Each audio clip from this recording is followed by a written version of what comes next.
Hi, I'm Gary Striegler, and this is a project we're building for one of our custom houses. Lots of times towards the end of the job, the client will come back to us and go, been looking around, can't find exactly what I want. So us building a desk like this is just a way that we kind of build a relationship with our client. This is a little bit more contemporary than a lot of the ones we do. It's got this kind of square panel detail.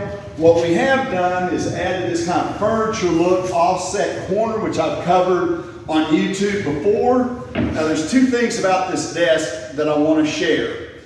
Since we've got this flat panel look, most of these panels are just 1/4-inch plywood, but this kick panel, kind of the knee panel, that's going to fit in between the two sides, I wanted it to be a little bit more rigid. Those actually all have, all these other panels are actually just skinning a box that's made out of 3/4 plywood. But this is just a full plywood panel that doesn't have any backing on it. So that this is a little more solid, I took a piece of 1/2-inch Baltic birch. Again, this is going to paint, but 1/2-inch Baltic birch, which is much, much more rigid. And, you know, the tongue and groove cut on this is designed for, you know, a 1/4-inch tongue. But what I did is I just took a rebating bit and ran it around the perimeter of my piece of Baltic birch plywood, taking off basically a 1/2-inch by a 1/4-inch so that I created a 1/4-inch tongue to go into that groove. So now I've got a really nice rigid panel that's going to fit in that frame.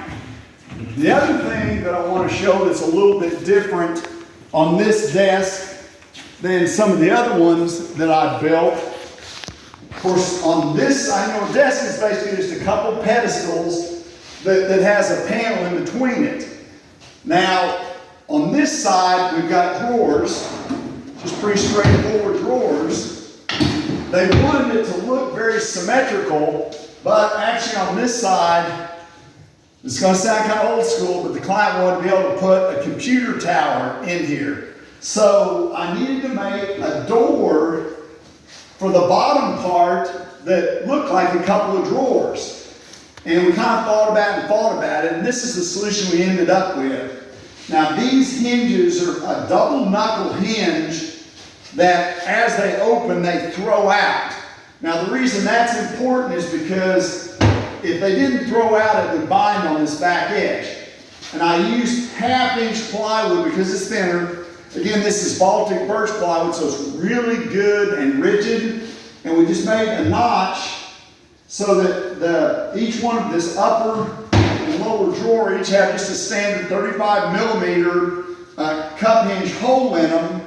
And then we mounted these two to a piece of 1/2-inch plywood. So if you were to look right here, we've got a little bit more to do, but that piece of plywood is going to fit pretty close right there, make it look like we had a rail running through it. Now the last thing I've got to come back and do, I did set these back a good bit just to make sure there's no chance of it dragging as opens, but just right here where these two come together, I'm going to add a very small piece of Baltic birch plywood, cut back at a 45, so that it'll cover that last gap, but you won't be able to really tell that it's just a piece of plywood. Again, 45 in back, it's going to make sure when it opens up, it's got the clearance. So when you step back at this, it's going to look like just two identical drawer stacks, but this one gives us a door. The secret is using the 1/2-inch Baltic birch, which is really rigid, behind the back, these two and tie them together,